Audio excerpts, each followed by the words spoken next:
Hi സുഹൃത്തുക്കളെ, ഞാനിപ്പോൾ ഈ വീഡിയോയിൽ വരാണ്ടായ കാരണം ന്യൂസ് 18 ചാനലിൽ 2 ദിവസം മുമ്പ് ആരിഫ് ഹുസൈൻ ചെന്നുകൊണ്ട് ഒരു വർഗീയ പരാമർശം നടത്തുകയുണ്ടായി. അതിനെക്കുറിച്ചാണ് എനിക്ക് പറയാനുള്ളത്.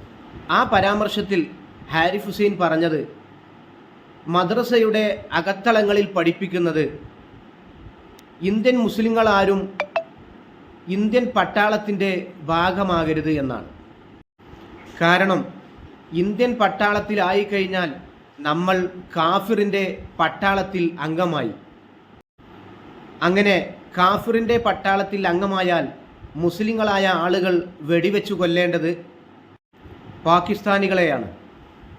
അതുകൊണ്ട് ഒരു മുസ്ലിം മറ്റൊരു മുസ്ലിങ്ങളെ വെടിവെക്കുന്നത് അത് അള്ളാഹുവിൻ്റെ അടുത്ത് വലിയ ശിക്ഷയാണ് എന്നുള്ളതാണ് മദ്രസയിൽ പഠിപ്പിക്കുന്നത് എന്നാണ് ഈ ആരിഫ് ഹുസൈൻ ന്യൂസ് 18 ചാനലിൽ വന്നിരുന്നു കൊണ്ട് പ്രസ്താവന നടത്തിയത്. ആരിഫ് ഹുസൈൻ പറയാണ്, ഞാൻ ചെറുപ്പത്തിൽ പട്ടാളത്തിൽ ചേരാൻ വേണ്ടി അതിൻ്റെ ആശയം അറിയിച്ചപ്പോൾ ആ പട്ടാളത്തിലേക്ക് ചേരരുത് എന്ന് പറഞ്ഞ് എന്നെ തടഞ്ഞു നിർത്തിയത് ഞാൻ ഓർക്കുന്നു എന്നാണ് ആ ന്യൂസ് 18 ചാനലിൽ ഇരുന്നു കൊണ്ട് ഇവൻ പറയുന്നത്. നമുക്ക് ഫസ്റ്റ് അതൊന്ന് കേട്ടു നോക്കാം. ഇവിടെ ചില മദ്രസകളിൽ അകത്തളങ്ങളിൽ പഠിപ്പിക്കുന്ന സാധനം എന്താണ്? ഇവിടെ ഇന്ത്യൻ സൈന്യത്തിൽ ചേരരുത് എന്ന് മുസ്ലിമിനെ പഠിപ്പിക്കുന്ന അവസ്ഥ വരെ ഇവിടെ ഉണ്ട്. ഇതാരെങ്കിലും ചർച്ചയാക്കിയിട്ടുണ്ടോ? എന്താണ് അവിടെ പറഞ്ഞു വെക്കുന്നത്? അങ്ങനെ നിങ്ങൾ ഇന്ത്യൻ പട്ടാളത്തിൽ ചേർന്നാൽ നിങ്ങൾ കാഫിറിന്റെ പട്ടാളത്തിലാണ്. നിങ്ങൾ കാഫിറിന്റെ പട്ടാളത്തിൽ ചേർന്ന് വെടിവെക്കേണ്ടി വരിക പാകിസ്ഥാനി മുസ്ലിമാണ്. അങ്ങനെ വെടിവെക്കരുത്. ഇന്ത്യൻ പട്ടാളത്തിൽ എത്രയോ മുസ്ലിം സഹോദരങ്ങളുണ്ട്. ഉണ്ട്. യെസ്, അതാ ഞാൻ പറയുന്നത്. ഇന്ത്യൻ മുസ്ലിങ്ങൾ അതിലുണ്ട്. എന്തുകൊണ്ടാണ്? അവർക്ക് ഇസ്ലാം അറിയാത്തതുകൊണ്ടാണ്. എന്നാൽ ഇസ്ലാം അറിയുന്ന ആളുകൾ ഈ പറയുന്ന സാധനം ചെയ്യുന്നുണ്ടോ? ഇല്ല. ഇപ്പൊ ഞാനടക്കം പണ്ടൊരു കാലത്ത് ഈ ഒരു സൈന്യത്തിൽ ചേരണമെന്ന സ്വപ്നം കൊണ്ട് നടക്കുമ്പോൾ എനിക്ക് പോലും കിട്ടിയിട്ടുള്ളൊരു നിർദ്ദേശമാണ് ഈ പറയുന്ന കാര്യം. ഇതൊരു സാധാരണ മുസ്ലിം കുടുംബങ്ങളിൽ അകത്തളങ്ങളിൽ മുസ്ലിം സെറ്റിംഗ്സിൽ കൂടിയ മദ്രസകളിൽ അതല്ലെങ്കിൽ ജിഹാദി ട്രെയിനിങ് കൊടുക്കുന്ന പോലെയുള്ള വേദികളിലെല്ലാം കൊടുക്കുന്നത്. നിങ്ങൾ യൂട്യൂബിൽ അടിച്ചു നോക്കി ഉസ്താദുമാരിന്ന് പ്രസംഗിക്കുന്നതിന്റെ എത്ര പ്രസംഗം നിങ്ങൾക്ക് കിട്ടും. ഇതെല്ലാം ഇവിടെ നടക്കുന്നു. കാഫിറിന്റെ പട്ടാളത്തിൽ ചേരരുത് എന്ന് പറയുന്നത് ഒരു സ്റ്റാൻഡിങ് ഇൻസ്ട്രക്ഷനാണ്. പക്ഷെ അങ്ങനെ ഈ ആരിഫ് ഹുസൈന് ചെറുപ്പത്തിൽ പട്ടാളത്തിൽ ചേരാനുള്ള പൂതി ഉണ്ടായിരുന്നോ? ആരാണ് അവനെ തടഞ്ഞത്? ഡെയിലി ഡാഷ് മലയാളം എന്ന യൂട്യൂബ് ചാനലിൻ്റെ ഉടമ ഈ ആരിഫ് ഹുസൈൻ്റെ ഉമ്മയായിട്ട് ഫോൺ വിളിക്കുന്ന ഒരു സംഭാഷണം നമുക്കൊന്ന് കേട്ടു നോക്കാം. പച്ചക്കള്ളം. ഇവൻ ന്യൂസ് 18 ചാനലിൽ ഇരുന്നു കൊണ്ട് ആ ഛർദിച്ച ആ പച്ചക്കള്ളവും ഈ ഉമ്മാൻ്റെ ഫോൺ സംഭാഷണവുമായിട്ട് നമുക്ക് താരതമ്യം ചെയ്യുമ്പോൾ ആരെയോ സുഖിപ്പിക്കാനും ആർക്കൊക്കെയോ ഒത്താശ ചെയ്തു കൊടുക്കാൻ വേണ്ടി മാത്രമാണ് ഇവന് ഈ ചാനലിൽ ഇരുന്നു കൊണ്ട് സംസാരിക്കുന്നത് എന്നുള്ളത് വളരെ വ്യക്തമായിട്ട് നമുക്ക് മനസ്സിലാക്കാൻ കഴിയും. അതുകൊണ്ട് നമുക്ക് ഈ ഫോൺ കോള് നമുക്കൊന്ന് കേട്ടു നോക്കാം.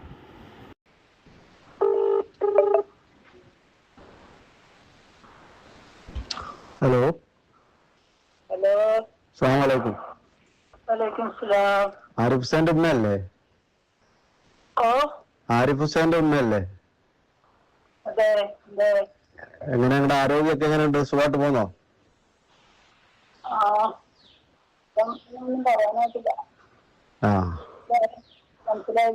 എന്റെ പേര് ഹസൻ എന്നാണ്. ഞാന് ഈ കഴിഞ്ഞ ദിവസം ആരിഫ് ഹുസൈന്റെ ഒരു വീഡിയോ കണ്ടിട്ട് അതിനെ കുറിച്ച് ഉമ്മാടുത്തൊരു സംശയം ചോദിക്കാൻ വേണ്ടിട്ട് വിളിച്ചാണ്. അപ്പോ കഴിഞ്ഞ ദിവസം നമ്മുടെ ഇപ്പൊ നാട്ടിൽ ഈ ഭീകരാക്രമണമൊക്കെ ഉണ്ടായതിന്റെ പശ്ചാത്തലത്തിൽ ഒരു ചാനലിൽ വന്നിരുന്നുകൊണ്ട് ആരിഫ് ഹുസൈൻ പറയുന്നുണ്ട്, ഈ ചെറുപ്പകാലത്ത് ആരിഫ് ഹുസൈന് പട്ടാളത്തിൽ ചേരണമെന്ന് ആഗ്രഹമുണ്ടായിരുന്നു. പക്ഷെ നമ്മൾ ഈ മുസ്ലിങ്ങളുടെ മദ്രസകളിൽ പഠിപ്പിക്കുന്നത് കാഫിരീങ്ങളുടെ പട്ടാളത്തിൽ ചേരാൻ പാടില്ല, അതൊക്കെ ഭയങ്കര തെറ്റാണ്. അങ്ങനെ പട്ടാളത്തിൽ ചേർന്ന് കഴിഞ്ഞാൽ നമ്മൾ മുസ്ലിങ്ങളായ പാകിസ്ഥാനി പട്ടാളക്കാരെ വെടിവെച്ച് കൊല്ലേണ്ടി വരും. അങ്ങനെ വന്നാൽ ഒരു മുസ്ലിമിനെ കൊന്നാൽ അവന് വലിയ ശിക്ഷയാണ് എന്ന രീതിയിലാണ് ഈ മദ്രസകളിലൊക്കെ പഠിപ്പിക്കുന്നത് എന്ന് ആരിഫ് ഹുസൈൻ പറയുണ്ടായി.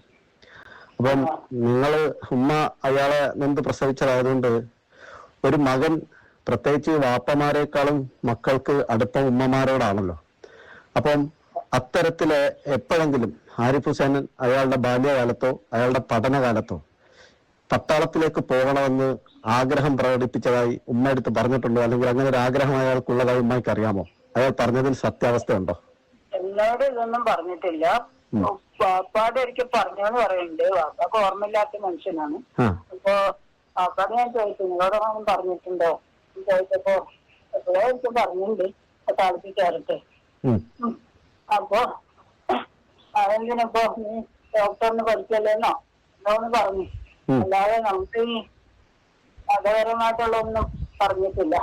കാരണം എന്താ വെച്ചാൽ നമ്മുടെ മദ്രസയിൽ അങ്ങനെയൊന്നും പഠിപ്പിക്കുന്നില്ലല്ലോ. മതത്തിനെ പറ്റിയും ഇതിനെ പറ്റിയും മറ്റുള്ളവരെ എന്ത് ചെയ്യണമെന്നോ അല്ലെങ്കിൽ പട്ടാളത്തിൽ ചേരാൻ എന്റെ മാമ തന്നെ പട്ടാളത്തിലായിരുന്നു. അങ്ങനെയുള്ള ഒരാള് പട്ടാളത്തിൽ ചേരാന്ന് പറയോ? അതിപ്പോ അവനൊരു തൊട്ട് കിട്ടാൻ വേണ്ടിട്ട് മറ്റുള്ളവരോട് പറഞ്ഞിട്ട് അതിനെ പൈസ കിട്ടാൻ വേണ്ടിട്ട് ഓരോന്നിങ്ങനെ പറഞ്ഞിട്ടുണ്ട്. വാപ്പ എപ്പോഴും പറഞ്ഞിട്ടുണ്ടെന്ന് വാപ്പ പറയുന്നുണ്ട്. ആളൊരു ഓർമ്മയില്ലാത്ത ആളാ. വന്നിട്ട് ഓർമ്മയ്ക്കൊക്കെ തകരാറുള്ള ആളാ. അത് പറഞ്ഞിട്ടോ അല്ല ഇപ്പൊ ഈ ആരിഫ് ഹുസൈൻ നമ്മുടെ നാട്ടിലുണ്ടാക്കുന്ന ഭയാനകമായ വിഭാഗീയ ചിന്താഗതിയും പച്ചയായി പറഞ്ഞാൽ തീവ്രവാദ പ്രവർത്തനത്തിന്റെയും ഒരു എന്താ പറയാ അതിന്റെ ഒരു ഗൗരവമായ വശം എത്രത്തോളം ഉണ്ട് എന്നുള്ളത് നിങ്ങൾ ഉമ്മായും ബാപ്പായും ഒക്കെ മനസ്സിലാക്കിയിട്ടുണ്ടോ? ഞങ്ങള് മനസ്സിലാക്കിയിട്ട് അടുത്തനാട് പറയൊക്കെ ചെയ്യുന്നുണ്ട്. എന്താ കാര്യം ശരിയാകുന്നില്ലല്ലോ.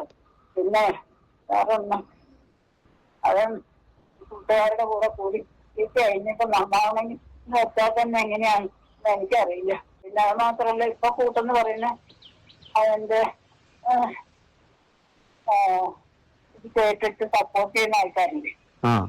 ഈ തീവ്ര ഹിന്ദുത്വവാദികള് അല്ല ഗ്ലാമറാണ് അങ്ങനെയാണ് ഇങ്ങനെയാണ് പറഞ്ഞിട്ട് അതിനെങ്ങനെ കേട്ടുന്ന ആൾക്കാരില്ലേ?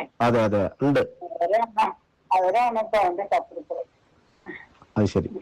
അല്ല ഈ ഉമ്മാടത്ത് എപ്പോഴെങ്കിലും ആരെങ്കിലും വന്ന് ഈ ആരിഫ് ഹുസൈൻ സമൂഹത്തിൽ ഉണ്ടാക്കുന്ന ഈ അപകടകരമായ അവസ്ഥയെ കുറിച്ച് സൂചിപ്പിച്ചിട്ടുണ്ട്? കാരണം ഞാൻ ഈ ആരിഫ് ഹുസൈന്റെ ചില വീഡിയോസുകൾ കാണുമ്പോൾ അതിന്റെ താഴെ വരുന്ന കമന്റുകൾ പച്ചയായ കലാപാഹ്വാനമാണ്.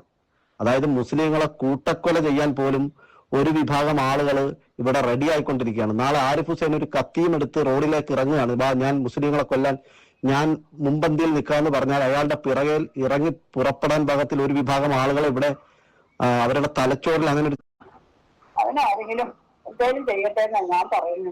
അവരുടെ വായ നടന്നു കിട്ടിയാൽ മതി.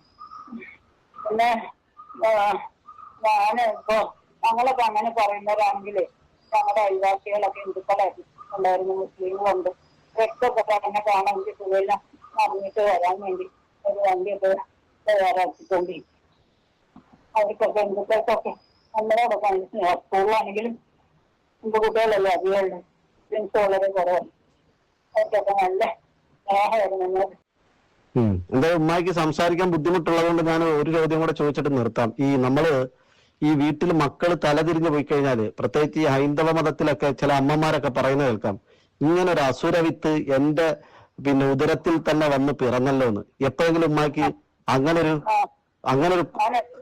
ഞാൻ എപ്പോഴും പറയുന്ന ഒരു കാര്യം എങ്ങനെ സംഭവിച്ചു, ഇങ്ങനെ എന്റെ ഗർഭപാത്രത്തിന് എന്റെ മകള് നല്ലൊരു കുട്ടിയാ, അത് കാരണം ഞാൻ അവന്റെ കത്ത് കളയാത്ത, അല്ലെങ്കിൽ എന്റെ ഗർഭപാത്രം പോലും എന്റെ മകള് ഞങ്ങളെ കൂടെ അള്ളാഹിനെ പേടിച്ചു ഞങ്ങളെ നോക്കി ഞങ്ങളുടെ കൂടെ ഉണ്ട്, അവളുണ്ട്, അവരുടെ ഭർത്താവും. അപ്പൊ ഞാൻ ചെയ്യാത്തതല്ല വേറെ അവരെ ഈ വിഷയത്തായി പോയി. എങ്ങനെ സംഭവിച്ചെന്ന് എനിക്കറിയില്ല. ഈ പറയുന്ന പോലെ ആരിഫ് ഹുസൈനും ലിയാഖത്ത് ഒക്കെ നമ്മുടെ സമൂഹത്തിൽ ഉണ്ടാക്കുന്ന സ്പർദ്ധയ്ക്കെതിരെ, മതത്തിനെതിരെ നടത്തുന്ന ഇത്തരത്തിലുള്ള കുപ്രചരണങ്ങൾക്കെതിരെ ശബ്ദമുയർത്തുന്നവരിൽപ്പെട്ട ഒരാളാണ് ഞാനും. എന്റെ പേര് ഹസൻ എന്നാണ്. കൊല്ലം ജില്ലയിൽ കരുനാഗപ്പള്ളി സ്വദേശിയാണ് ഞാൻ. അപ്പോ ഈ എപ്പോഴെങ്കിലും ആരിഫിന് വേണ്ടി ദുആ ചെയ്യാറുണ്ടോ? അതോ ആരിഫിനെ ഇസ്ലാമിൽ നിന്ന് പുറത്തുപോയി മുർത്തദ്ദായി ജീവിക്കുന്ന മകനെന്ന നിലയിൽ പൂർണ്ണമായും അവനെ തള്ളിക്കളഞ്ഞിട്ടുണ്ടോ?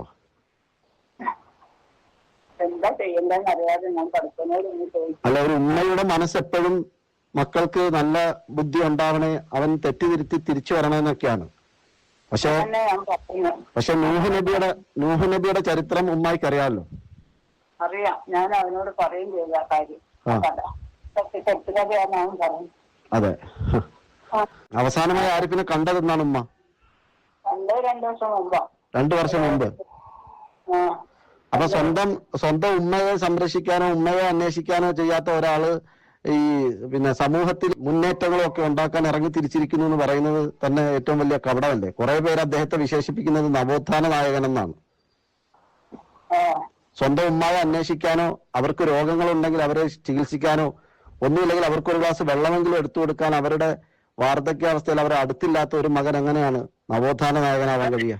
അത് നമ്മുടെ സമുദായത്തെ ബാധിക്കുന്ന വിഷയമാണ്. ബാക്കി ഉമ്മ പറഞ്ഞതൊക്കെ ഒരു മാതാവിന്റെ ഹൃദയത്തിൽ നിന്നുള്ള വേദനയാണ്. ആ വേദന മനസ്സിലാക്കി അതൊരു വസ്യത്തായി എടുത്ത് അതൊന്നും ഞാൻ വീഡിയോയിൽ പ്രദർശിപ്പിക്കില്ല. ഈ തെറ്റിദ്ധാരണ ആരിഫ് ഹുസൈന്റെ ഉമ്മ പോലും ഈ വിഷയത്തിൽ സത്യസന്ധമായി സംസാരിക്കുന്നുണ്ട് എന്ന് പറഞ്ഞിട്ട് അത് മാത്രമേ ഞാൻ കാണിക്കുള്ളൂ. കാരണം അത് നമ്മുടെ സമുദായത്തിന് വേണ്ടിയിട്ടാണ്, നാട്ടില് മതസൗഹാർദ്ദം നിലനിൽക്കാൻ വേണ്ടിയിട്ടാണ്. അത് പറയാം. എപ്പോഴോ പാപ്പ പറയുന്നുണ്ട്, എപ്പോഴോ അവനിങ്ങനെ പട്ടാളത്തിൽ ചേരുന്ന കാര്യം പറഞ്ഞിരുന്നു. അപ്പൊ എന്താ നിന്റെ ഡോക്ടർമാരൊക്കെ കഴിഞ്ഞോ അതെന്താ ഒന്ന് വാക്ക് ചോദിച്ചു. ഡോക്ടർ ആവണമെന്നായിരുന്നു ചെറുപ്പത്തിലെ മോഹം. ഇപ്പൊ എന്താ പട്ടാളത്തിൽ ചേരാം അങ്ങനെയുള്ള വിവരങ്ങളൊക്കെ ചോദിച്ചുള്ളൂ. അല്ലാതെ പിന്നെ പട്ടാളത്തില് പിന്നെ പട്ടാളത്തിൽ ചേരരുത്, അത് ഹറാമാണ്, അങ്ങനെയൊന്നും പറഞ്ഞു കൊടുത്തിട്ടില്ല. അങ്ങനൊന്നും പറയില്ല ഞങ്ങള്. അതായത് നിങ്ങളും ഇവിടെ അയൽവാസികളും ഹിന്ദുക്കളും ഒക്കെ വളരെ സൗഹാർദ്ദപൂർവ്വം ജീവിച്ചു വരുന്ന അയൽവാസികളാണ്. അതെ, നമ്മളൊക്കെ അങ്ങനെ ജീവിച്ചവരാണ്. അവരൊക്കെ എന്നെ കാണാൻ വരുന്നുണ്ട്. ഞങ്ങൾ രണ്ടുപേരും കാണാനുണ്ട് അയൽവാസികളെ. കഴിഞ്ഞ ദിവസം വിളിച്ചിട്ടുണ്ടായിരുന്നു, ഞങ്ങളൊക്കെ ടീച്ചറെ വരുന്നുണ്ട്, ഞങ്ങളെ ആലോചിച്ചോണ്ടിരിക്കാന്നൊക്കെ പറഞ്ഞു.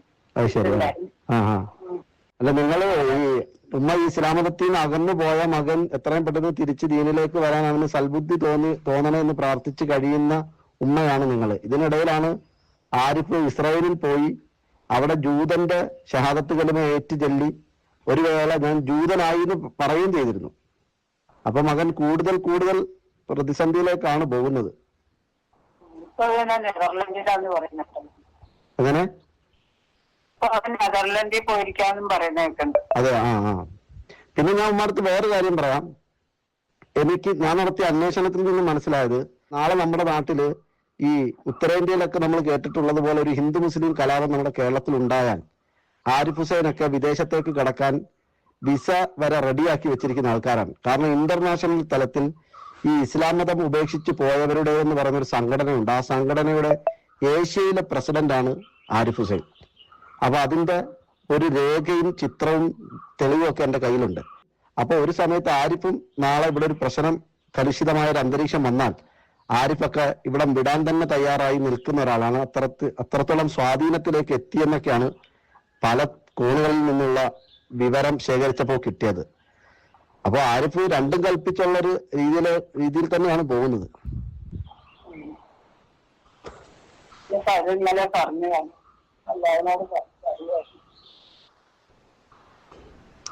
എപ്പോഴെങ്കിലും ആരുടെയെങ്കിലും ഭാഗത്തു നിന്ന് ഏതെങ്കിലും തരത്തിലുള്ള ഒരു സമ്മർദ്ദം ആരിഫിന്റെ മാതാപിതാക്കളായ നിങ്ങൾക്ക് ഉണ്ടായിട്ടുണ്ട്? അതായത് ഈ തരത്തിൽ വിഷം വപിപ്പിക്കുന്ന ഈ മതസൗഹാർദ്ദം തന്നെ നഷ്ടപ്പെടുത്തുന്ന രീതിയിൽ ഇങ്ങനത്തെ പ്രവർത്തനം നടത്തുന്ന മകനെ നിലയ്ക്ക് നിർത്താൻ ലോക്കൽ പോലീസ് സ്റ്റേഷനിൽ ഒരു കേസ് കൊടുത്തുകൂടെ എന്ന് ആരെങ്കിലും ആവശ്യപ്പെട്ടിട്ടുണ്ടോ എപ്പോഴെങ്കിലും?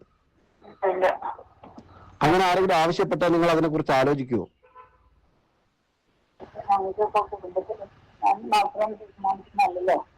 അതെ, ഞാൻ പറഞ്ഞ ഉമ്മയും ബാപ്പയും കൂടെ ഒരു ആലോചിച്ചാല്, നിങ്ങൾ തന്നെ ഇതിനുവേണ്ടി ഇറങ്ങി തിരിച്ചാല്, അത് നമ്മള് പിന്നെ വളർത്തിക്കൊണ്ടുവന്ന ഒരു വൃക്ഷം പിന്നെ ജനങ്ങൾക്ക് മുഴുവൻ ഭാരമാവുകയും ശല്യമാവുകയും കണ്ട നമ്മൾ തന്നെ അതിനെ മുറിച്ചു കളയേണ്ടി വരുന്ന ഒരു അവസ്ഥയിലേക്ക് വരുമല്ലോ. അതുപോലെ നിങ്ങൾ ജനിപ്പിച്ച മകൻ ഒരു സമൂഹത്തിന് ദോഷമായി മാറുന്ന തരത്തിലേക്ക് പോയാൽ നിങ്ങൾ തന്നെ മുന്നിട്ടിറങ്ങി ഒരു കേസ് കൊടുത്ത് അവനെ ഒതുക്കാനുള്ള ഒരു ശ്രമം നടത്താൻ ഒന്ന് ശ്രമിച്ചുകൂടെ? ശ്രമിക്കണമെന്നൊക്കെ ഉണ്ട്. ആലോചിച്ചിട്ട് പറയാൻ പറ്റുള്ളൂ. പിന്നെ മറ്റൊന്ന് അതിനെതിരെ വേറെ ആരൊക്കെ കേസ് കൊടുത്തിട്ടുണ്ട്. അതൊന്നും വലിയ ഫലപ്രദമല്ല. അവൻ പറയും ഞാൻ അവിടെ പോയി നാപ്പ് പറഞ്ഞ് അങ്ങനെ അവനെന്ത് ഏതായാലും പോലീസുകാർ രാഷ്ട്രീയമൊക്കെ ഉള്ളത്തോളം വേണം അവൻ രക്ഷപ്പെടും.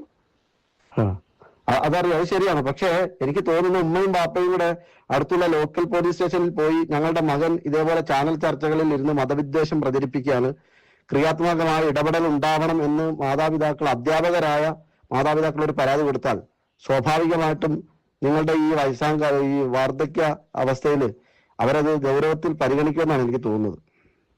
അതിനെക്കുറിച്ചൊന്ന് ആലോചിച്ച് നോക്കൂ. ചിലപ്പോൾ അതൊരു ഹൈറിലേക്ക് എത്തിയാലോ ഇൻഷാ അല്ലാഹ്. ഈ സംഭാഷണം കേട്ടല്ലോ, നിങ്ങളൊന്ന് ആലോചിച്ച് നോക്ക്.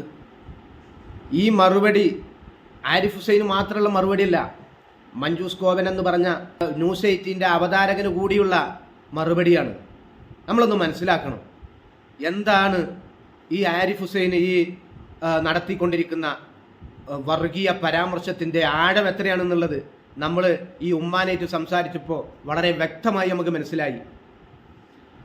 നമുക്ക് അടുത്ത വീഡിയോയിൽ വീണ്ടും കാണാം. Okay, good bye.